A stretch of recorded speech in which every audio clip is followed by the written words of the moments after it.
Bonjour à toutes et à tous et bienvenue dans ce rendez-vous de l'information sur Global Africa Télé-Sud. Panel Hebdo, c'est l'actualité revue et revisitée en toute liberté, comme vous le savez, chaque semaine par l'équipe de chroniqueurs invités à nous faire part de leurs commentaires, décryptages et analyses sur quelques grands faits de l'actualité en Afrique et à travers le monde. Aujourd'hui, nous sommes en compagnie de Alfred Shango-Lokoro. Bonjour Alfred. Bonjour Francis. Alfred Shango-Lokoro, maître de conférence à la Sorbonne, analyste politique. Grégory Sileni est avec nous. Bonjour Grégory. Bonjour Francis. Grégory Sileni, cofondateur de Madagascar Média. Vous êtes également analyste politique. Maître Jean-Paul Benoît, bonjour. Bonjour Francis, bonjour aux auditeurs. Avocat, député européen honoraire, ancien haut fonctionnaire. Et enfin, Guy Debal. Guy Debal, bonjour. Bonjour Francis, bonjour tout le monde. Guy Debal, consultant en entreprise et analyste politique. Alors, 3 sujets au sommaire de cette édition. Plus de 1300 morts à la Mecque. On dira quelques mots sur cette tragédie qui devient récurrente. Et en nous posant la question de savoir si ce phénomène est-il devenu inévitable. Nous ferons un retour sur le sommet Afrique-Corée du Sud. Ça s'est tenu début juin. Un sommet de plus, pourquoi faire? Ça sera l'interrogation au cœur de vos échanges, messieurs. Et nous commençons tout de suite par les législatives anticipées en France et la discrimination décomplexée du Rassemblement national. Alors, comme vous le savez, le premier tour de ces élections aura lieu le 30 juin, donc ce dimanche. Principal sujet au cœur du débat électoral, l'extrême droite aux portes du pouvoir. Il faut dire que le RN, comme on l'appelle désormais, ex-Front National, s'y croit déjà. Pour l'extrême droite, plus question d'avancée masquée. Le RN déroule les fondamentaux de son programme et de son idéologie. Préférence nationale, priorité aux Français en matière de logement et d'emploi, suppression du droit du sol, accès interdit à certaines fonctions publiques pour les binationaux. Alors, Alfred Shango-Lokoro, et voilà, une majorité de Français pourrait voter pour ça. Alors, c'est assez paradoxal, Francis, qu'on en arrive aujourd'hui justement à ce point où il est probable, il est possible que le Front National arrive au pouvoir. C'est tout un processus, depuis Jean-Marie Le Pen, le fondateur du Front National, à son éviction par sa fille qui, pour nettoyer les façades du Front National, débaptise le parti Rassemblement National, mais qui ne rassemble personne, sauf ceux que Marine Le Pen et ses affidés considèrent comme des vrais Français ou les Français de souche, et propose des solutions qui sont, à mes yeux, de pis-aller, qui ne régleraient absolument rien. Aujourd'hui, évidemment, tout ce travail de dédiabolisation a fini par payer. Ça, c'est d'un. De deux, on peut dire évidemment que si on prenait en général l'électorat qui vote pour le Front National, il y a évidemment le socle de base qui est là, d'adhésion aux idées, aux thèses du Front National, et puis une autre cohorte importante des déçus de la gauche ou de la droite, qui considèrent qu'on ne prend pas en compte leurs demandes, leurs soucis du quotidien en termes de travail, en termes d'accès aux droits, etc. Et qui aujourd'hui, finalement, pensent qu'il faut donner une chance au Front National. Ça, c'est de deux. Alors, c'est pas eux qui donnent les chansons. Là, concrètement, ce sont les électeurs. C'est ça, mais justement, voilà. C'est cette partie de l'électorat. L'extrême droite pèse quand même à peu près 40% de l'électorat. Exactement. Ils sont sortis aux dernières élections européennes, notamment. Tout à fait. Oui. Mais, je veux dire, parmi même ces 40%, il y a des électeurs qui ne sont pas encartés Front National. C'est-à-dire qu'il y a le socle là, et puis, comme je disais, il y a les déçus de la gauche qui sont allés grossir le nombre. Et donc, l'enjeu au fond, aujourd'hui, est de se dire, est-ce que ce Front National-là, ripolliné, etc., devrait arriver au pouvoir, c'est une question qui se pose, qui est tout à fait légitime. En dernier ressort, évidemment, c'est le peuple qui va finir par trancher. Mais moi, ce qui me pose problème, c'est dans cette partie de l'électorat traditionnel de gauche ou de droite qui se laisse prendre aux sirènes justement du Front National, qui considère alors certains disent si on prend les parcours personnels, voilà, ça ne correspond pas à l'immigration, par exemple, actuelle, qui adhère aux thèses du Front National, disant qu'il y a de l'insécurité et qui attribue cette insécurité à l'immigration, sans tenir compte, évidemment, sans avoir les tenants et les aboutissants des statistiques, justement, de la criminalité en France, ou de la situation dans les prisons, etc. Donc, qui adhère à ces thèses-là? Et c'est ça qui m'inquiète, moi, le plus. Alors, faisons un focus sur les propositions du Front National, en tout cas, certaines en tout cas, qui commencent à faire débat, en tout cas, on est même au-delà de la polémique, puisque ce ne sont pas des propositions nouvelles en réalité, mais aujourd'hui, comme nous disions, le Front National, enfin, le Rassemblement National, pardon, est au poste du pouvoir, donc tout cela devient évidemment, n'est plus du domaine du virtuel. Parlons de ce non-accès à certaines fonctions pour les binationaux. Aujourd'hui, la question est clairement énoncée, assumée dans le programme du RN. Alors, il y a quelques voix qui s'élèvent encore pour rappeler que, je cite, ce type de mesure n'a été instauré que sous le régime de collaborationniste de Vichy, entre 1940 et 1944, quand la fonction publique était réservée aux personnes d'ascendance française dont le père était français. Alors en fait, Grégory, avec le RN au pouvoir, un Français binational sera moins français que les autres. C'est ça qu'il faut comprendre. Oui, le Rassemblement national, comme l'a dit Fred, était dans une stratégie de dédiabolisation et ça a quand même porté ses fruits, on l'a vu d'un point de vue électoral. Mais là, en fait, comme on dit dans le sport, on est un peu dans le money time. Et comme on dit dans le money time, le vrai visage du Rassemblement national est en train de se montrer. Et en fait, on voit à travers cette mesure, ça nous révèle plusieurs choses. Forcément, un grand amateurisme du Rassemblement national, parce que ça montre bien qu'ils sont pas du tout prêts pour pouvoir gouverner, parce qu'on sait très bien que sur des postes stratégiques... C'est pas tout à fait amateur, ce que je viens de dire, là, parce que là, sur la binationalité. On est en pleine idéologie, là. Ouais. C'est une idéologie. C'est une idéologie, c'est une chose, mais surtout... C'est une certaine idée de la société française. Oui, ça on le sait très bien, mais là où je vous rejoins, c'est que bien évidemment, ça illustre le fait que le Rassemblement national promeut une division au sein de la société et une stratification, notamment des Français, maintenant même des binationaux et des immigrés, etc., etc. Mais surtout, ce que ça démontre, c'est que on sait très bien que sur des postes stratégiques, il y a des enquêtes qui sont faites et que même si ça se fait en catimini, ça se fait discrètement. Et là, on voit bien qu'en disant comme ça une mesure qui n'a ni queue ni tête et qui ne devrait même pas faire débat, et on l'a bien vu de toute façon, parce que apparemment c'est payant électoralement, il y a une partie des électeurs à qui cela plaît. Tout est relatif, c'est-à-dire que oui, c'est vrai que le Rassemblement national est en train de dicter les thèmes du débat, parce que tout le monde vient débattre sur ça alors que ça ne devrait pas en faire un débat, mais sinon ça montre, je vous dis, quand même un véritable amateurisme du Rassemblement national. Ça montre encore aussi une chose, et je voudrais aussi en finir là, c'est que le Rassemblement national a toujours été un parti de protestation, et dès qu'il s'agit d'être un parti de proposition, on voit que c'est très très faible politiquement.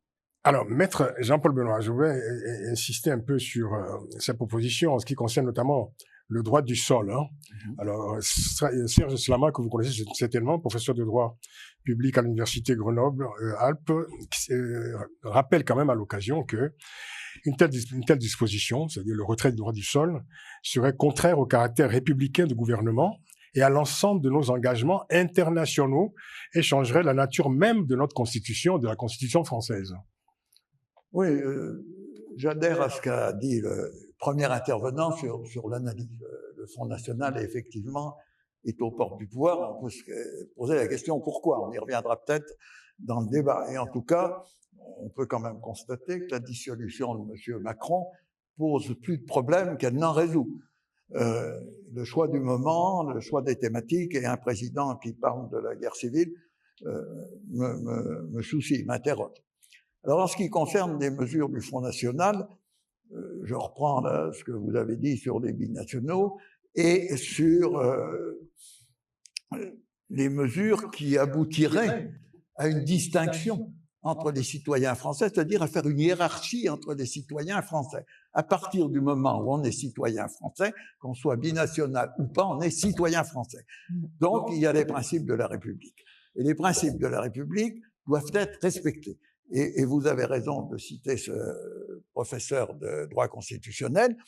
Cette mesure, si le Front National va jusqu'au bout, parce que le Front National est dans une espèce d'arrangement permanent entre ce qu'il pense vraiment, ce qu'il peut faire, ce qu'il peut pas faire et ce qu'il fera quand même. Absolument. Donc on est dans une espèce de pathos discriminatoire, mais il est là le pathos quand même. Donc cette mesure est contraire à la Constitution, elle est contraire aux engagements internationaux de la France et elle est contraire à la jurisprudence des juridictions européennes et françaises. Donc, si cette mesure était prise, et moi je compte sur les contre-pouvoirs.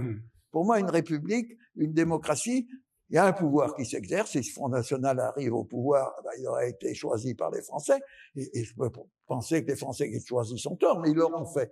Mais moi, je compte sur les contre-pouvoirs. Et les contre-pouvoirs, ça sera quand même le président de la République qui sera à son poste, et personne ne peut le forcer à démissionner, même si Madame Le Pen en parle, et il sera un contrepoids. Alors, revenons au Premier ministre. Maître Jean-Paul Benoît, revenons à ces mesures, parce que, Oui, mais, alors on en a cité deux, là, bon, le retrait du droit du sol, la question des binationaux, ce sont quand même des marqueurs de ce parti. Je suis d'accord avec depuis vous. toujours. Ce sont des marqueurs qui sont contraires. Et manifestement, ces marqueurs fonctionnent. Est-ce que, avec un tel parti au pouvoir, on n'assisterait pas à une forme d'institutionnalisation de la ségrégation dans une société? Ben, que le Front National essaie d'institutionnaliser, comme vous le dites, la ségrégation, sans doute, puisque c'est sa philosophie. On discrimine pour des raisons religieuses, ethniques et philosophiques, d'une certaine manière aussi. Mais je répète que je compte sur les contre-pouvoirs qui existent pour que si le Front National est tenté de mettre en œuvre ces mesures, notamment le droit du sol, la discrimination, à l'égard des binationaux, je compte sur les contre-mesures pour qu'elles ne puissent pas être prises. J'ajouterais, avant d'écouter Guy, exactement. J'ajouterais quand même, d'impatience, n'est-ce pas?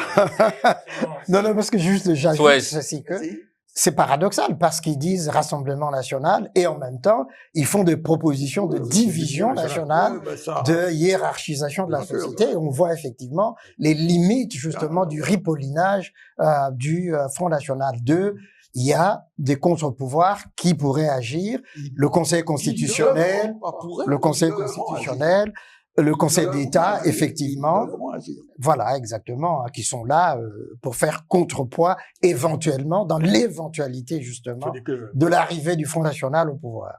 Il faut dire que la fameuse dédiabolisation était aussi une imposture nationale. Absolument, on est tout à fait d'accord. Guy Debal. Oui, écoutez, ce qui est clair, ce qui apparaît de manière évidente aujourd'hui, c'est que le Rassemblement national n'est pas prêt à gouverner. Il n'est pas prêt à gouverner, et donc il répond.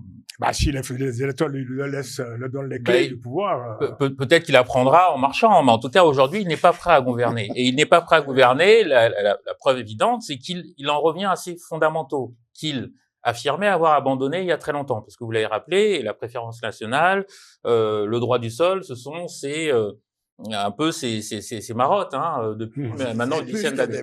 Sauf que c'est l'association d'immigration et sécurité également est un marqueur très fort. Complètement. Et qui a infusé les esprits quand même dans ce pays. Alors, on y reviendra, mais depuis 20 ans, si vous permettez, Maître, depuis 20 ans, l'ascension du Rassemblement national se fait essentiellement sur... Vous pouvez dire Front National, Guy. Le Rassemblement national, c'est comme ça que le parti se fait sur des critères sociaux. Sauf que sur ces problèmes sociaux, sur ces préoccupations sociales, il n'apporte pas plus de réponses. Et la réalité, il est là, il est un peu au pied du mur. Et je voudrais quand même dire un mot. Enfin, je pense que dites mesures, 2 mots ou 3 mots si vous voulez. Oui, ces mesures, de toute façon, de mon point de vue, sont inapplicables et ne seront pas appliquées. Ce qui s'annonce là, c'est si le Rassemblement national devait avoir Là, vous êtes dans la divination. Non, je suis pas dans la divination parce que il commence à reculer. Vous ne savez pas à quoi ressemblerait. Écoutez, en tout cas, il commence à reculer suite au tollé suscité le lendemain du débat qui s'est tenu il y a 2 jours.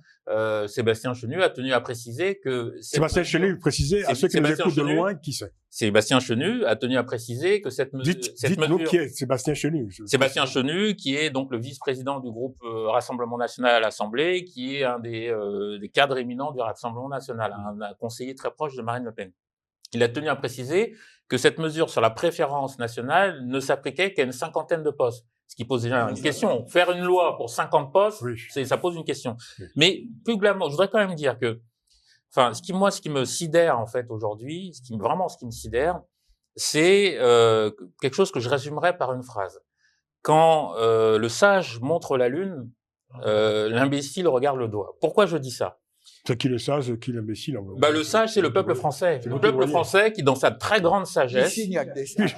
Oui, non, mais nous sommes partie du peuple, donc nous sommes les sages. C'est le peuple français qui, depuis 20, 30 ans, avec des marqueurs très précis, je vais parler, par exemple, du référendum de 2005, plus récemment, je parlerai des Gilets jaunes, mais depuis 20, 30 ans, le peuple français, dans sa très grande sagesse, pointe du doigt ses priorités. Et j'ai ressorti quelques enquêtes qui sont documentées. Donc, ce que je dis, c'est pas une hallucination de l'esprit. Oui. Les préoccupations des Français en 2024, Ipsos, pour ne pas le citer, notamment, et l'Institut Montaigne, en ont listé 7. Ouais. Sur les 7, il y a 4 préoccupations sociales. L'inflation, la pauvreté, la réduction des inégalités, le chômage. Alors, on y trouve le climat, certes, on y trouve la sécurité et l'immigration. Mais ça veut dire que la préoccupation majeure des Français, c'est leur quotidien. L'Institut Montaigne va plus loin. Elle dit, globalement, les préoccupations majeures des Français, c'est le pouvoir d'achat, le niveau des salaires. Donc, ils rentrent vraiment dans le détail. Alors, qu'est-ce que vous voulez nous démontrer? Ce que je suis en train de dire, c'est qu'en réalité, depuis maintenant 20 à 30 ans,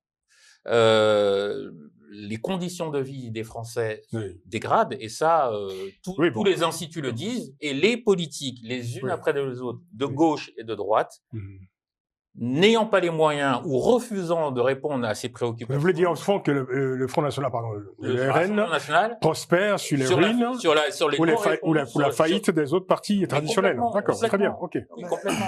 En fait, ce que je veux rajouter à ce qu'est en train de dire Guy, il ne faut pas non plus perdre de vue cela, c'est que je pense, Jacques Chirac avait dit, c'était Henri Guénaud qui avait théorisé sur la fracture sociale. Complètement. Je pense qu'on est en train de vivre actuellement une fracture avec les élites. Et parmi l'électorat qui va voter, donc qui vote déjà Rassemblement National et qui envisage peut-être de voter Rassemblement National, il y a cette volonté quand même de créer un gros choc, quitte à avoir ce choc institutionnel en voyant au pouvoir le Rassemblement National, en voyant même cet amateurisme, pour justement montrer le mécontentement des Français. Un choc systémique. Un choc systémique, un peu, voilà, exactement. Il y a cette frange-là. Après, il y a bien évidemment des gens, parce qu'il faut pas non plus occulter le fait qu'il y a des gens qui, par conviction, qui votent pour l'Assemblée nationale. Ça, c'est une tranche. Faut pas l'occulter, parce que on a tendance. Pardon? Ils sont minoritaires. Non, ils sont quand même assez nombreux. Et il y a aussi ces gens, comme je dis, qui veulent ce choc institutionnel ou systémique, comme vous avez dit. Guy a raison de dire qu'ils ne sont pas, il y a à peu près 20%, et puis les autres viennent grossir le nombre. Mais je veux dire, effectivement, c'est là où réside le danger, justement. C'est-à-dire que de colère, alors le vote de colère veut provoquer ce choc systémique. Sauf que on l'a vu avec Pétain, quand les Blum et autres, la comparaison s'arrête à ce niveau-là, de dire vous avez le droit. On lui confie cette responsabilité-là à Pétain. Pas intimider exactement. Par le regard de on confie à Pétain cette responsabilité. On a vu ce que ça a donné. Et au fond, on ne peut pas approcher le diable, même avec une louche, disait Raymond Barre. Même avec une louche, même de loin, voyez-vous. Et donc là, le risque est grand qu'on arrive à une situation désastreuse pour la France. Je dis bien le risque. Permettez-moi quand même de vous... Quelle solution proposer, quand je dis c'est l'élite, l'intelligentsia politique aux Français, parce que c'est bien beau de dire, mais ce n'est pas possible, on ne peut pas y arriver, ça peut, mais quelle porte ouvrez-vous, on est tout à fait d'accord. Alors, au fond, face aux problématiques qu'il on l'a vu avec les Gilets jaunes.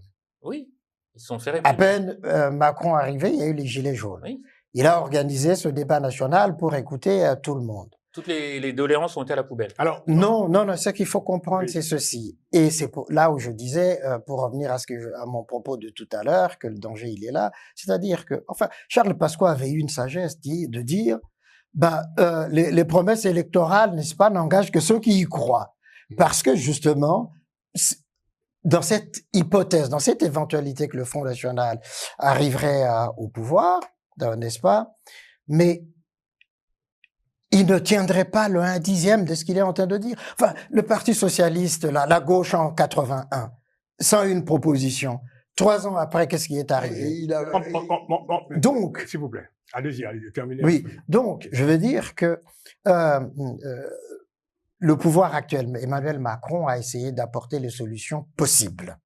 Les solutions possibles. Pardon? Et les solutions possibles. Et depuis les gilets jaunes, etc. Vous y croyez vraiment? Les Covid, absolument. Vous y croyez vraiment? Tous les hommes d'État essayent toujours d'apporter la réponse possible. Donc le peuple se Celle qui trompe. peut. Non. Donc le peuple se trompe. Non, c'est pas que le peuple. Oui, le peuple peut se tromper. Hein. D'accord. Donc Le peuple peut se tromper. Le peuple n'a pas compris la réponse, n'a pas compris. Non, Il faut qu'on avance. Il faut qu'on avance. Ce n'est pas ce que je dis. Ce que je dis, D'accord. c'est simplement ceci. Il y a le souhaitable, il y a le possible. D'accord. Et le gouvernant, il négocie avec tout cela parce qu'il y a des contraintes. Oui. Au niveau national, au niveau européen, au niveau On international. en revient à la même Vous chose. ne pouvez le pas. peuple n'a pas compris. Non, ce n'est pas ce qu'on dit. c'est ce Ça, que vous c'est dites. ton interprétation. Bah, ce c'est que ce je que veux le dire, peuple c'est comprend. Non, mais c'est pas ce qu'il non, dit parce non que plus. ça, c'est de Mais la. c'est ce que le peuple comprend. Oui, Si le vous voulez peuple bien. comprend ça parce que Si c'est vous de la voulez bien. démagogie. Alors, c'est vrai qu'on pourrait passer beaucoup de temps à faire, je dirais, l'état des lieux et expliquer pourquoi, évidemment, aujourd'hui, on en est à cette situation en France. Jean-Paul Sample frustré. La ruine des partis politiques, la faillite des clercs ou la trahison des clercs, très bien. Mais là, le sujet, c'est la forte éventualité de l'arrivée du Rassemblement national aux commandes de l'État en France. Et je voudrais que vous nous disiez quelques mots quand même, que vous nous disiez quelques mots sur ce climat qu'on observe déjà depuis quelques jours, depuis le lendemain de des élections européennes. On parle d'une libération, pour reprendre le terme évidemment les plus, les plus usités. Pas de libération de la parole raciste et la multiplication des actes racistes également qui ont été observés ces jours derniers. Est-ce qu'il faut s'en inquiéter? Est-ce que, je veux dire, la société française est en train aujourd'hui de vivre un moment extrêmement d'abord inédit, et puis surtout inquiétant, parce que là, je ne veux pas citer le président Macron qui parlait de guerre civile, qu'il a fait de manière tout à fait imprudente d'ailleurs, mais on est quand même dans une situation extrêmement tendue, et qu'est-ce que vous en pensez, Jean-Paul? Moi, très rapidement, je voudrais revenir sur la notion le peuple ne se trompe ou ne se trompe pas. Il faut consulter le peuple et la démocratie, mais le peuple peut se tromper dans ses choix. Bien sûr. Et ça n'est pas pour ça que je retire au peuple la faculté de décider. Exactement. Je vais dire, le peuple choisit le Front National. J'estime, moi, que le peuple s'est trompé dans ce choix et je propose un autre choix. Exact. Donc, cette notion... Attends, ce sont les risques de la démocratie et c'est ce qui en fait aussi d'ailleurs sa beauté. Exactement. La démocratie est un risque permanent, mais c'est un risque organisé qui permet aux gens qui prennent ce risque de se respecter. Alors, un tour de table rapide sur la libération de la parole raciste en France. Et la multiplication des actes racistes, parce que ça, il faut quand même forcément s'en inquiéter.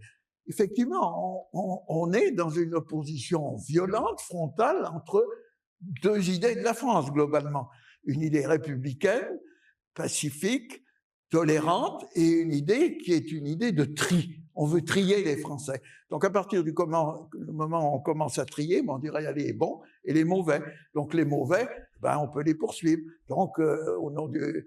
il n'est pas tout à fait comme moi, donc c'est pas parce qu'il pense comme moi, mais c'est pas un vrai Français. Donc on est dans cette espèce d'attitude. Et en plus, avec le problème Israël et Gaza, il y a un problème international qui a des répercussions en France et qui est utilisé par un certain nombre de partis politiques pour transformer cet affrontement Israël-Gaza à un affrontement franco-français.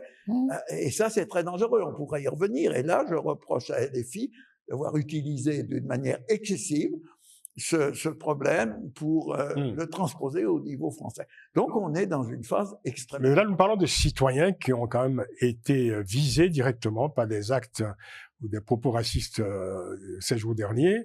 Ces personnes sont identifiées, ce sont des monsieur, madame, tout le monde. Et donc, il y a une catégorie quand même, certaines catégories de la population aujourd'hui qui n'est plus tellement, qui n'est plus tout à fait sereine, lorsqu'elle se promène dans les rues de Paris ou d'autres villes de France. Oui, ben ça... Sale temps quand même. Mais c'est un sale temps. Si je me permets, vous avez complètement raison, Francis. Je redis la conclusion de tout à l'heure. Le Rassemblement national n'est pas prêt à gouverner. Et donc, je pense que la gauche aura une majorité, mais je peux me tromper. Pour l'instant, il y a des citoyens en France qui se réclament du Rassemblement national et qui disent agir en son nom. On a vu des vidéos circuler sur les réseaux sociaux. D'ailleurs, avec en fond sonore, monsieur Éric Zemmour qui reprend tout cela en cœur et qui dit plus que jamais sa détestation des étrangers, comme il le dit, devant des micros, et tout cela devient toléré et tolérable en France. Il faut quand même s'en inquiéter.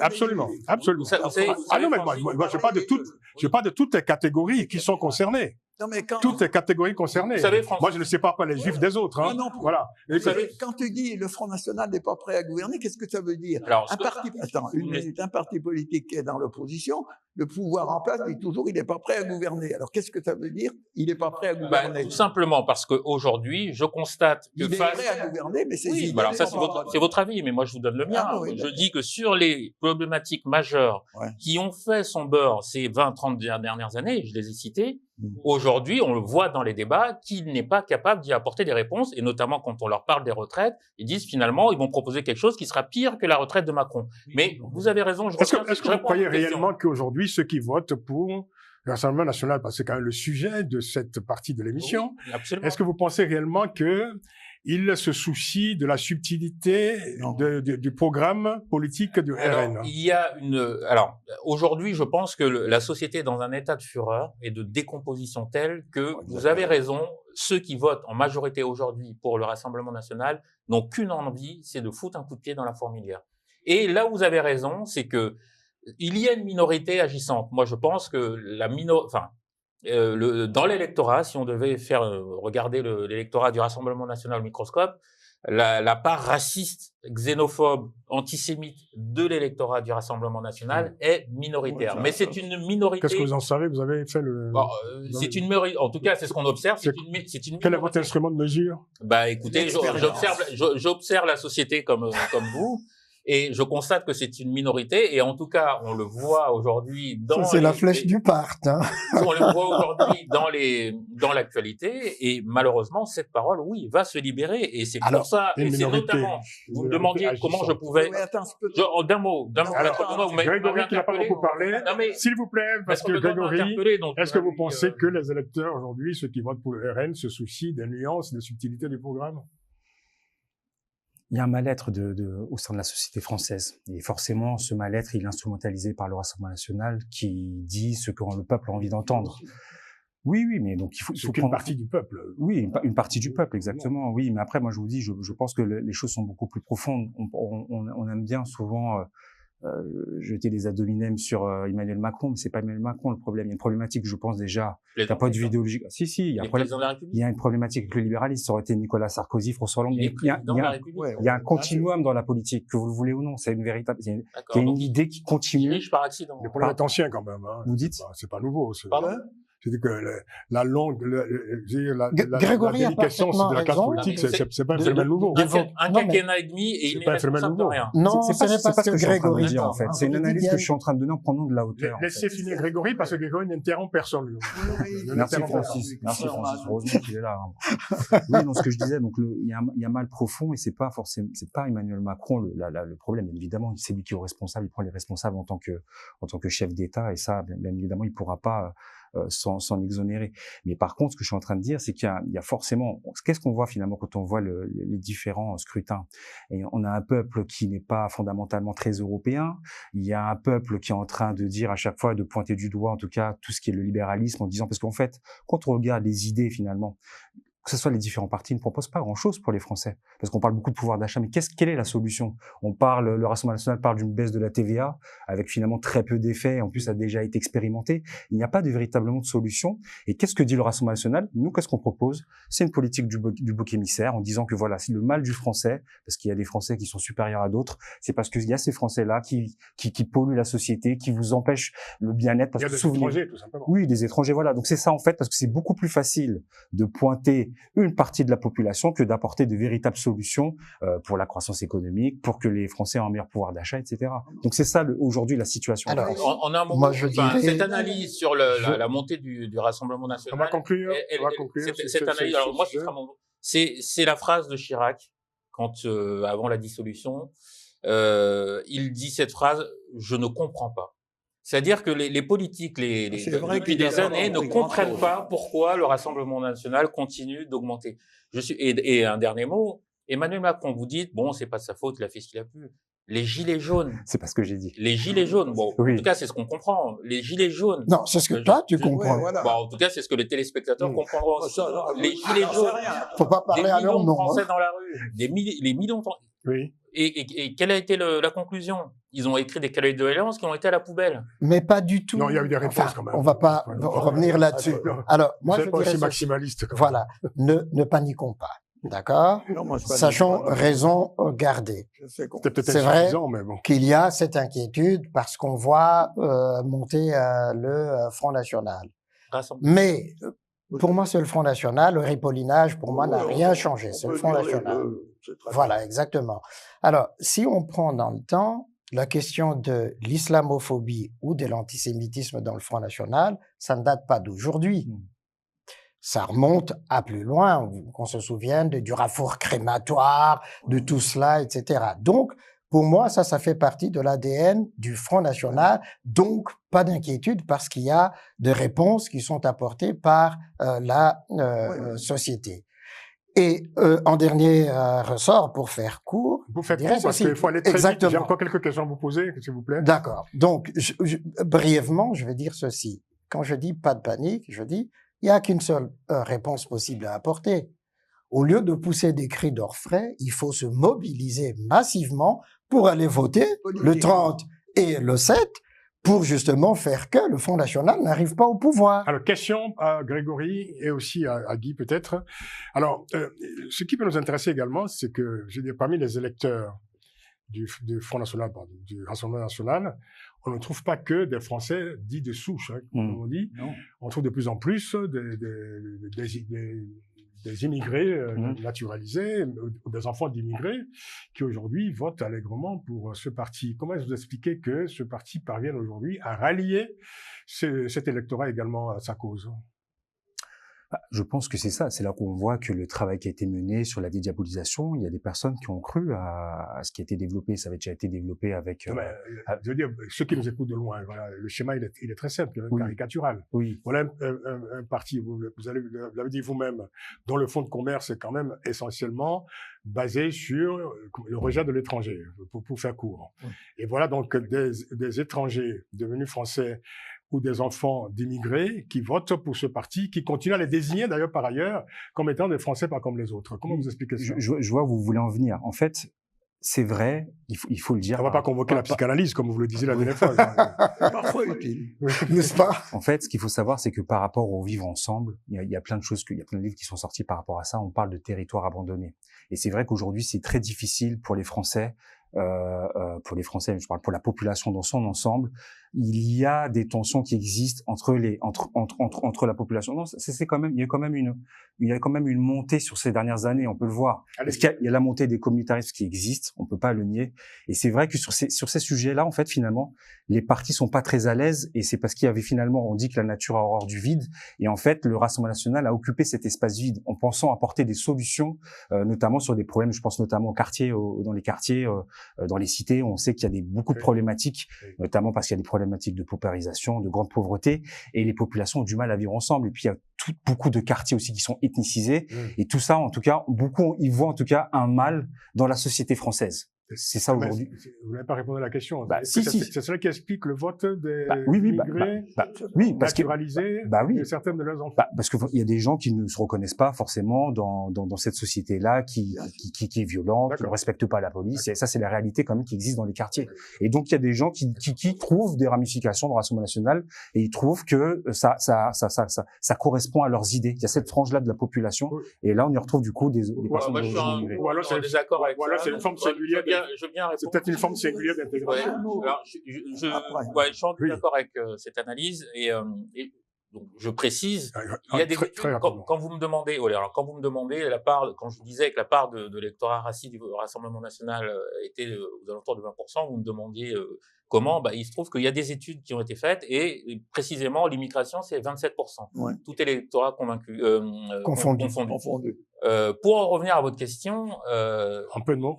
en peu de mots, le vote pour le Rassemblement national, et ça je le martèle et je le répète, est un vote de protestation et de fureur. Un vote de rejet des élites, de la classe politique, qui est vu par une très grande marge. C'est protéiforme. En tout cas, c'est mon avis. Qui est vu par une très grande partie de la population comme des élites corrompues, qui ne pensent qu'à eux, qui sont dans l'entre-soi permanent et dans la consanguinité. Revenez à ma question, C'est comme s'il ça vous plaît. que regardez Revenez à ma question, s'il vous plaît. les slogans, mais alors Le vote spécifique alors, le des vote immigrés spécifique naturalisés de leurs enfants. c'est parce que ce de sont des certains de Français leurs comme les enfants. autres. Très bien. Voilà. C'est Donc, ça la réponse. Ce sont des Français comme les autres. c'est une forme singulière d'intégration, quoi. C'est ça. Complètement. Ok. On Ok, peut la très bien. qualifier de bonne ou mauvaise. Oui, C'est d'accord, parce très que ce sont bien. des Français comme les autres. Très bien. Moi, j'ai pas d'explication sur ce Oui. vote de ces Français-là. Et le vote Front National n'est pas qu'un vote de fureur, c'est aussi, hélas, un vote d'adhésion. D'adhésion. Pas de manière majoritaire. Oh oui, mais l'adhésion existe aussi. Je vais revenir évidemment. d'un mot. Tu as parlé d'islamophobie, certes, mais il ne faut pas oublier qu'il y a eu des attentats au Bataclan, ailleurs, et 2 professeurs qui ont été tués au nom de Non, mais l'islam. on ne peut pas mettre ça dos à dos non plus. parce que- Il faut quand même. Oui, non, mais Non, mais je dis pas que tu l'oublies. Oui. Mais ça rentre dans, Mais- dans la machinerie intellectuelle ou Dans la psyché. En fait, non, mais juste, électeur du Front National. non, mais en réalité, Ça a existé. le Front National, mais on peut le dire aussi de LFI, Oui. ils ont peur de la complexité. Bien sûr, Et exactement. donc, ça simplifie extrêmement. Absolument. Et Ça, c'est vrai. l'opinion, en tout cas ceux qui votent pour les uns et pas les que- autres, C'est sûr qu'avec ce programme, on n'est pas exactement dans la répondent à complexité. cette simplicité-là, On n'est pas dans la complexité, Voilà. c'est sûr. n'est-ce pas? Non, mais quand, Avec le Front National, avec quand le. on prend conscience de la complexité, on est nuancé. Alors, Mais ça peut s'appliquer à toute la classe politique. Cette absence de Ah oui, non, on est tout à fait d'accord, mais moi, bon, je pointais les deux extrêmes, LFI le temps passe très et vite. le Front Vous National. l'aurez remarqué, nous avons accordé une grande partie de l'émission quand même à ce sujet, parce que ce sujet est important et que nous sommes donc à la veille de ces législatives. Je vais vous poser un sujet peut-être plus compassionnel, si je puis dire. C'est 1300 morts au moins. 1300 morts au moins à la Mecque. Sombre bilan, cette année encore. Le pèlerinage annuel à la Mecque a été marqué par ce nombre impressionnant de morts, y compris de pèlerins africains, victimes notamment de la chaleur. Mais pas seulement de la chaleur, on pointe également du doigt la responsabilité de certaines compagnies de voyage accusées d'organiser des voyages illégaux à la Mecque, ce qui expose certains pèlerins à des situations dangereuses. Alors, Alfred, ce n'est pas la première fois qu'on dénombre autant de morts lors de ce pèlerinage. Certains même considèrent qu'il s'agit d'une sorte de fatalité, comme si, il fallait s'y habituer, quoi. Pour moi, il n'y a pas de fatalité à ce qu'il y ait des morts, à ce qu'il y ait des marchands de voyage qui amènent clandestinement des pèlerins à la Mecque. Ça pose quand même au moins 2 questions. Et ça me revient à l'esprit comme ça. J'ai un ami algérien, à l'époque, on discutait de cette question. Il dit, sa mère lui avait dit, mon fils, je veux aller à la Mecque, faire mon pèlerinage et tout. Son fils lui répond, maman, je ne vais pas te payer ton voyage à la Mecque parce que je ne veux pas mettre mon argent dans les caisses de l'Arabie Saoudite. Les lieux saints de l'islam n'appartiennent pas à l'Arabie Saoudite, qui en est simplement le gardien. Les musulmans lui ont confié la gestion. Par conséquent, avec tous les milliards de pétrodollars qu'il gagne pourquoi est-ce que les pèlerins ne viendraient pas gratuitement participer justement au pèlerinage à la Mecque? Et on préparait les conditions pour que tout le monde, parce qu'on sait très bien que tout le monde n'est pas assez riche pour pouvoir se payer ce pèlerinage à la Mecque, revenir à Hajj ou Hajja de la Mecque. Et je pense que le problème, il est là. Même quand MBS veut se défausser en disant qu'il y a des marchands de voyage, etc. Enfin, mais ça date de longtemps. Et ils le savent que ça se passe toujours comme ça. Tant que on ne voit pas les morts et que c'est caché, effectivement, on n'en parle pas. Mais là, parce que, effectivement, tout d'un coup, on s'aperçoit que le nombre, 1300, mais c'est plus que cela. Alors, on va se défausser sur les marchands de voyage, dire mais non, nous et en plus là, puisqu'on parlait ici de la catégorisation des pèlerins, alors il y a les pèlerins nobles à qui on offre toutes les conditions possibles, et puis moins nobles à qui qu'on laisse mourir de cette manière-là. Il y a ceux qui dorment d'ailleurs. Exactement, à la Belle Étoile. Voilà.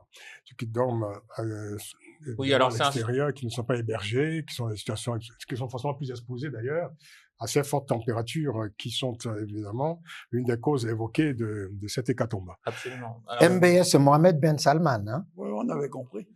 Alors, pour nos téléspectateurs. Cela dit, il y a des pays quand même qui réagissent, l'Égypte notamment, qui a quand même,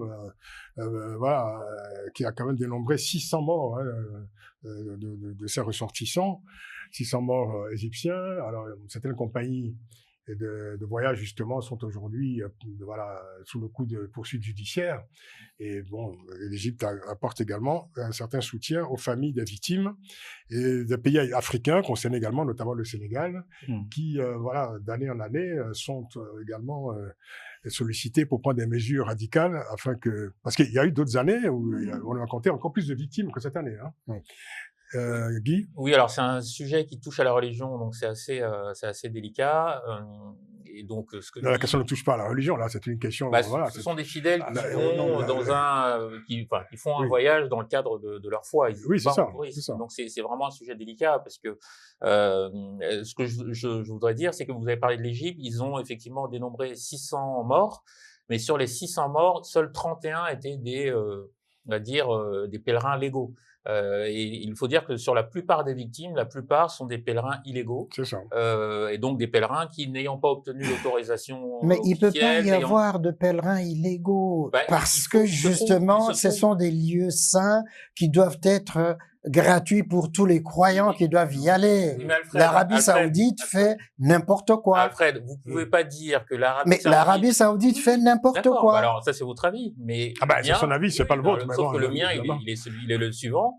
Vous ne pouvez pas reprocher à l'Arabie Saoudite de ne pas faire acte de gestion de ces flux, et en même temps ne pas soulever que un certain nombre avec les milliards de pétrodollars qu'ils gagnent chaque jour, ils peuvent mettre des conditions dignes d'accueil, qu'on soit clandestin ou non. Non, mais Alfred, écoutez, s'ils sont clandestins, c'est qu'a priori l'Arabie Saoudite n'a pas connaissance. Mais il les a pas rejetés.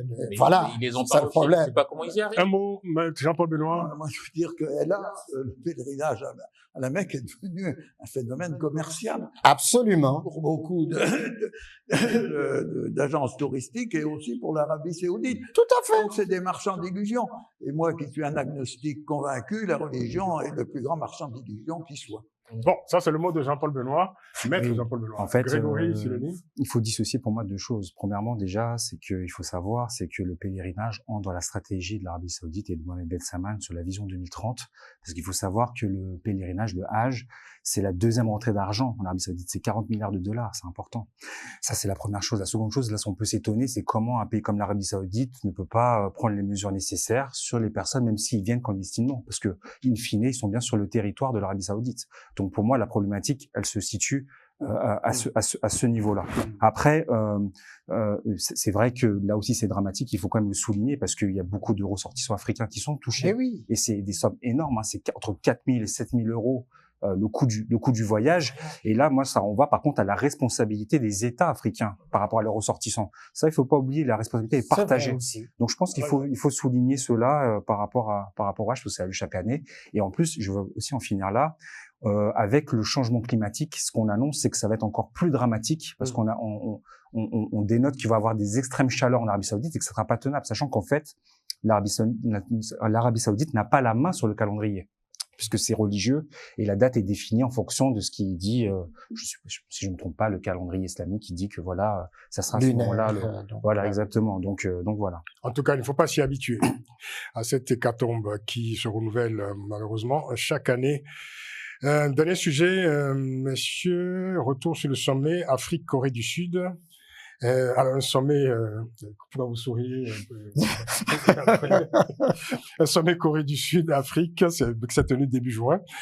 Une quarantaine de dirigeants ou délégués africains étaient présents. Un sommet de plus avec des objectifs clairement affichés par le président coréen Yoon Suk-yeol, qui prévoit d'allouer 14 milliards de dollars de crédits à l'exportation aux entreprises sud-coréennes pour faciliter la pénétration des marchés africains.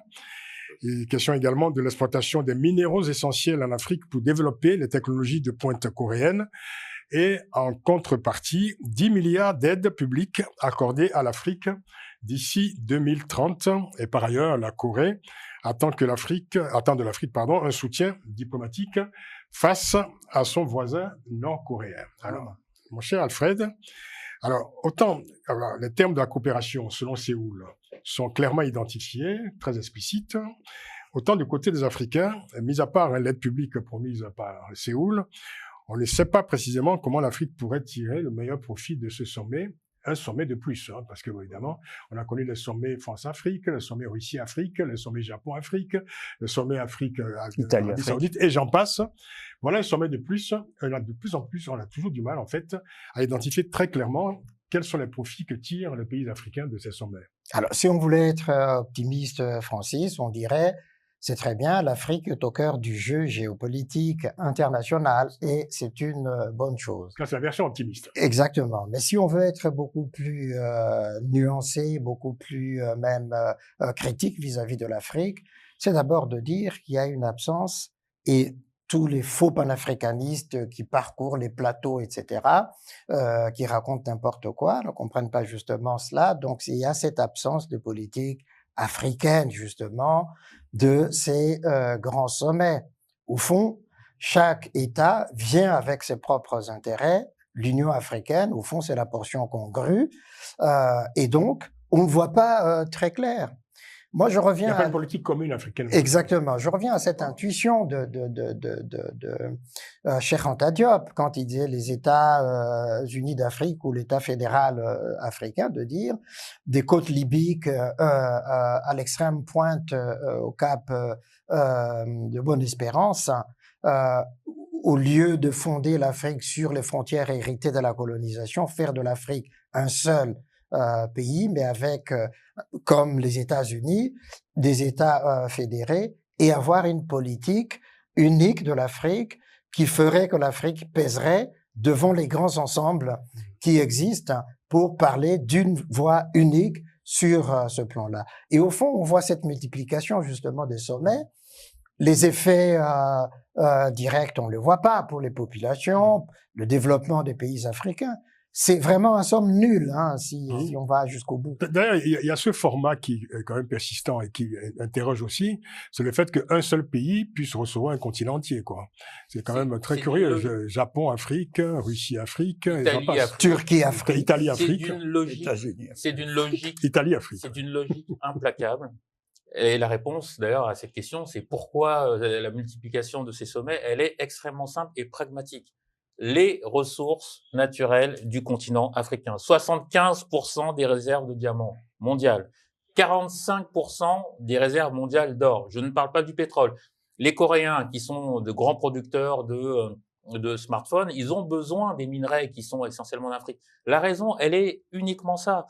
Et, oui, d'accord, mais on connaît la raison. Je veux dire, on connaît, Séoul a clairement identifié ses besoins. C'est un marché. La question, c'est de savoir comment on n'arrive pas à identifier très clairement les intérêts, enfin, l'intérêt que l'Afrique, dans sa globalité, tire de ces sommets. Les intérêts pour l'Afrique, il n'y en a aucun. Parce que cette aide publique, par exemple, les 10 milliards. À part l'exportation des minerais, bon. Oui, mais ça, Quel est le concret. Pour retour les en pays termes qui créent ces partenariats, Oui. c'est extrêmement concret. Pour l'Italie, c'est concret. Pour la Corée, c'est concret. Pour les États-Unis, c'est concret. Pour la France, c'est concret. Pour l'Afrique, c'est 10 milliards. Bon, déjà, ils vont être ventilés. On va payer les fonctionnaires. Mais, Non, mais est-ce et que donc, la non, mais- conclusion à non, la mais fin, c'est l'aide, ce n'est pas, je veux dire, un profit qui soit très orthodoxe en matière de c'est coopération. une fausse aide en plus, parce que Non. les minerais, Oui. finalement, ils sont exploités gratuitement. Vous prenez par exemple un pays comme la République centrafricaine, vous avez des mines, on vous dit c'est une mine On peut pas chinoise. attendre d'une coopération, d'une coopération entre deux parties du monde uniquement, je veux dire, de l'aide. Je veux dire c'est pour ça que je pose la Il n'y a question de pas savoir d'aide. comment l'Afrique identifie très clairement sa dynamique d'engagement dans ce genre de coopération pour en tirer un profit qui soit un profit absolument rationnel et non pas basé sur l'aide, quoi. En fait, dans ce que vous dites et dans votre question, il y a deux choses. Premièrement, on s'étonne, c'est que c'est même pas abordé au sein de l'Union africaine lorsqu'il y a un sommet. C'est-à-dire qu'il n'y a aucune stratégie qui est développée en interne pour dire qu'est-ce qu'on va faire et quel intérêt on va négocier. La seconde chose, vous remarquerez dans ces différents sommets, c'est qu'il n'y a jamais dans la délégation des entreprises africaines. C'est-à-dire que les entreprises africaines ne vont même pas pénétrer le marché sud-coréen. C'est-à-dire que Ce sont les dirigeants qui... voilà, c'est les dirigeants qui y vont et on voit en plus, in fine, si je me trompe pas de mémoire, c'est 24 accords qui ont été signés alors qu'il y avait 48 États. Donc, en fait, on voit que c'est très asymétrique et ça montre aussi parce que le regard que portent finalement ces pays-là par rapport à l'Afrique, c'est l'Afrique comme si c'était un seul ensemble, comme s'il n'y avait pas de différence et c'est les mêmes intérêts. Il y a de l'aide, il faut pas non plus tout occulter par rapport à ce que disait Guy. Il y a quand même de l'aide qui est apportée par les Sud-Coréens, notamment au niveau alimentaire. Et ça, je pense qu'il faut pas le. Parce que à leur échelle, c'est déjà bien. Mais est-ce que des pays régionaux ne seraient pas beaucoup plus pertinents que des pays, que des sommets qui globalisent l'Afrique face à un pays, par exemple? Bien sûr, ou même des sommets bilatéraux. Pourquoi tout de suite Bah oui, l'Afrique, en fait, voilà, tout simplement. Il y a le bilatéralisme qui voilà. existe et le multilatéralisme. Et au fond, tous ces sommets-là relèvent justement de cette idée que... On n'imagine pas un sommet Asie-Afrique, par exemple. Ça, à l'époque, 55, Ça, c'était, n'est-ce pas? L'Afrique est un c'était à d'autres époques. Exactement. C'était des sommets politiques. Exactement. L'Afrique est un terrain de jeu, est un marché, est un grenier. C'est tout. Enfin, c'est vraiment extrêmement. C'est un grenier. L'Afrique est c'est un endroit où on vient servir et tout le reste c'est de l'habillage. C'est bien ce qu'il y a de préoccupant. Comme on dit, c'est de l'habillage. L'Afrique est un grenier. C'est bien ce qu'il y a de préoccupant. Jean-Paul Benoît. C'est un endroit où on va se servir. Faites-nous part de votre commentaire par vos formules lapidaires. Le sommet, c'est un rituel. On le voit, c'est un rituel. Qu'est-ce que cherchent les pays qui font ces sommets? C'est d'avoir le maximum de chefs d'État. On dit au sommet Corée-du-Sud, il y en a 40, aux États-Unis, il y en a 60. Pour que ces sommets, pour l'Afrique, soient efficaces pour l'Afrique, il faudrait que l'Afrique arrive globalement. Parce que, je le dis toujours, il y a un seuil critique à partir duquel on compte dans la discussion internationale. Donc les Africains arrivent divisés, comme dit mon voisin, l'Afrique a des richesses, c'est demain un des continents les plus peuplés au monde. Donc chacune des grandes puissances industrielles essaie d'y trouver son intérêt. Donc c'est un rituel. Et c'est à l'Afrique de dire, voilà ce que je suis, un ensemble, différent certes, mais avec une politique commune. C'est le problème qu'on trouve d'ailleurs au sein de l'Union européenne, qui est incapable d'être unie dans la discussion internationale et dans. Mais Emmanuel Macron a proposé quand même. Hein? Emmanuel Macron a proposé le chemin pour arriver justement. Macron, il a tout proposé. Ça, c'est vrai. C'est vrai. Pour finir, pour conclure, Grégory. On espère qu'à l'avenir, ces sommets seront mieux négociés. Comme il l'a dit tout à l'heure Alfred, dans une vision optimiste, au moins ça laisse augurer un monde multipolaire avec différents partenaires. La Corée du Sud en est un. Aujourd'hui, c'est 15 milliards. Peut-être que demain, il y en aura plus, mais il faudra mieux négocier. En tout cas, l'Afrique ne demeure pas non plus juste simplement un comptoir, je dirais, d'exportation de matières premières. Oui, ça, on est tout à fait d'accord sur ça. C'est pour ça qu'il faut mieux négocier pour que, déjà, je vous dis, des entreprises africaines aussi puissent pénétrer ces marchés asiatiques, les marchés européens, qu'on ait une autre vision pour l'Afrique, mais qu'on soit plus uniquement, justement, par rapport à cette convoitise des matières premières et toujours rester dans ce format court et le format d'exportation et des économies de rente, et on sait où ça nous mène tout ça. Merci beaucoup, messieurs. Merci, Guy Debal. Merci, maître Jean-Paul Benoît. Merci, Grégory Sileni. Merci, Alfred. Merci beaucoup. Merci beaucoup. Merci à toute l'équipe technique de Global Africa. Et rendez-vous la semaine prochaine pour une nouvelle édition de Panel Hebdo, dernière édition de la saison. Déjà à la fin de la saison, vous voyez. On reprendra donc ensuite à la rentrée. En tout cas, en attendant, prenez grand soin de vous et n'oubliez pas, prenez grand soin de la beauté des choses. À très vite.